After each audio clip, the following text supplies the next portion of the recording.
The construction industry contributes greatly and largely to national economy. Owing to its size, you can imagine the number of jobs that are generated. Unfortunately, there are a number of technicalities in the industry that makes it very difficult for it to be appreciated by the ordinary man, the very users of its outcome. In my maiden edition, I will attempt to explain the industry in a very exciting manner for you, especially those of us outside the industry, to understand and appreciate it better.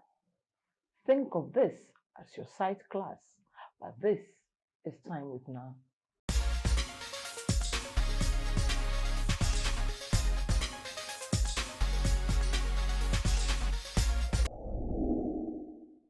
Don't forget to like, share, and subscribe to my channel. That way you are notified each time I upload a new video.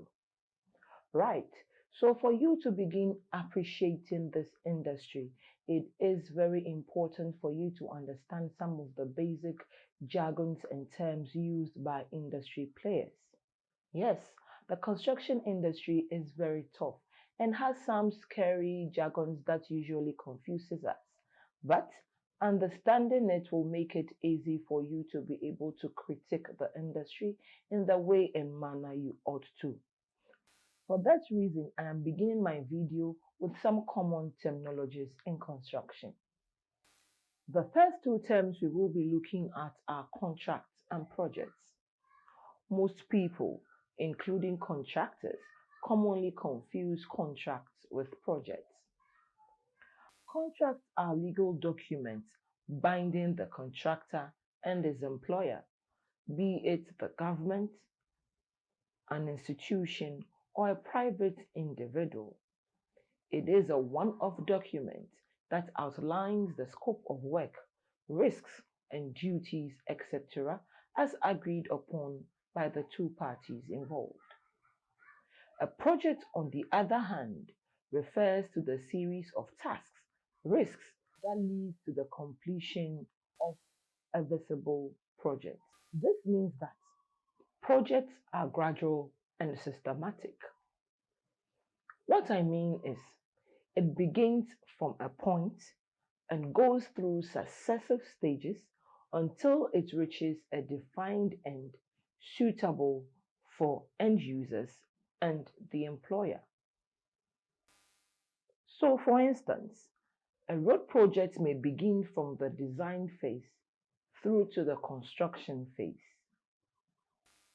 So, to keep it simple, a separate contract may be awarded for the design, supervision, construction stages, and sometimes even financing.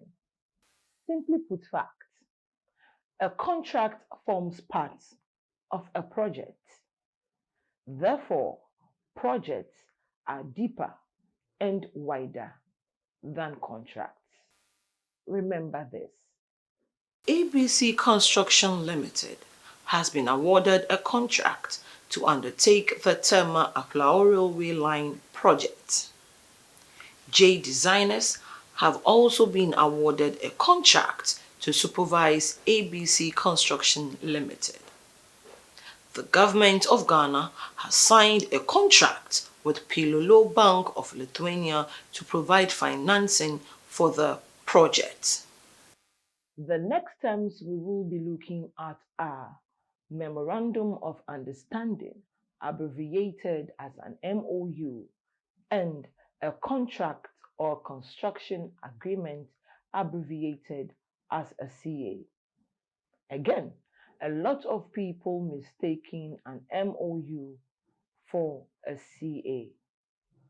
I am sure by now you will be asking what the differences are. Until I was corrected, I also used to think that a CA meant an understanding between two or more people. Therefore, there wouldn't be disagreement. If you are thinking the same way, then listen to this. An MOU reflects laid down responsibilities and tasks with deadlines to be met by the parties involved before the actual CA is signed at a later date. An MOU can be legally binding if the parties involved so decide. Generally, when a formal CA is signed, it automatically takes over the enforcement of the MOU. So, for example, when Party A and Party B intend to work together to undertake a project, they commit themselves to an understanding contained in an MOU to complete some initial task within a certain time period. Once these tasks have been completed, they move on to sign a CA. As such, an MOU also has a validity time period, which is always shorter as compared to a CA. Mind you, signing an MOU does not automatically mean you have a contract, but signing a CA is an assurance that a contract has been awarded. It is a legally binding document enforceable by law. Remember this. The government has signed an MOU with Joki Incorporation to investigate the viability of siting a space station in the Afram Plains. If this proves feasible, government will sign a formal contract agreement with them to obtain financing for the project. It's been awesome explaining these terms to you. I've had so much fun, and I hope my attempts have been meaningful. You can stream this video over and over again. I will be so grateful for your comments. But don't forget to like, share, and subscribe to my channel to receive prompts of my subsequent videos. Watch out for my next video.